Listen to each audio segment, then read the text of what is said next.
This morning we conclude our four-part series on improving health care for you and your family with the help of your pharmacist. Today we're talking about managing allergies and asthma. And if you or someone you love suffers from allergies or asthma, your pharmacist may be an untapped resource in helping to manage your symptoms. And here to explain is Dr. Chris Osborne from Good Neighbor Pharmacy, a network of more than 3,000 locally owned community pharmacies. Welcome, Chris. Hey. So great to have you in the studio how are you? today. Good. All right, let's start by talking about asthma because it seems to be so much more prevalent than ever. Yeah, it's actually on the rise according to the Centers for Disease Control. There's just more prevalence out there. More kids are being diagnosed with it. A lot of allergens, environmental allergens in the air, food allergens. And how is asthma usually treated? Asthma is usually treated with a oral medication, like you can get like a Zyrtec or a Claritin over the counter. And also the doctor would probably add on a steroid inhaler. Right.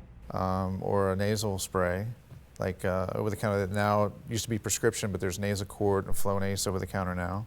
So those are really something you could talk to your pharmacist about, and you don't have to go to your doctor. Absolutely. You can come in. You don't have to wait, have an appointment till next week. You can come in today, and I can prescribe the Nasacort or Flonase for you and point you in a direction of the Claritin and Zyrtec for everyday use.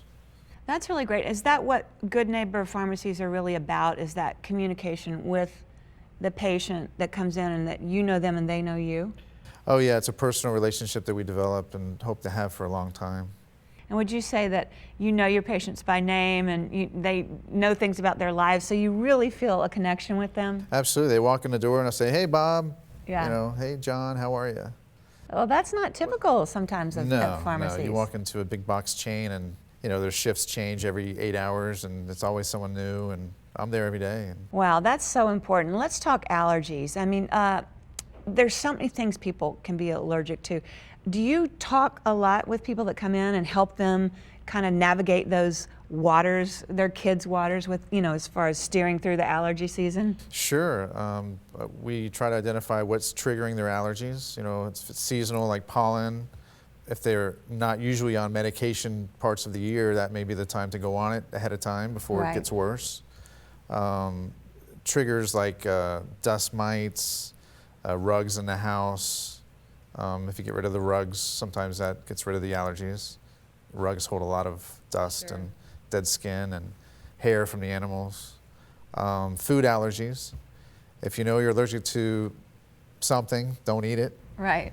Sometimes kids have really bad allergies and the mom has to carry down around an EpiPen. That's serious when you have a child that cannot breathe. You know, what are the questions we should be asking our pharmacists in general? Well, the questions you should be asking is, you know, should I be taking this every day? Or is it just when I have a flare-up? Or if I'm using a certain perfume and I don't use it all the time, but it makes my nose run, should I take something before that? You know, things like that. Or chronic everyday asthma and allergies. You know, if you need to be on something every day, I can show you how to use it and what to use. You know, you're the kind of pharmacist I want to be treated by. Yeah, I mean, I'm very personable. I like that personal touch with patients. Yeah, well, that makes all the difference. Someone calls on the phone, I can tell who it is just by the sound of their voice. That's reassuring. That's what we all want. Yeah. Well, thanks. Great information today, and thanks for stopping by. Oh, thank you.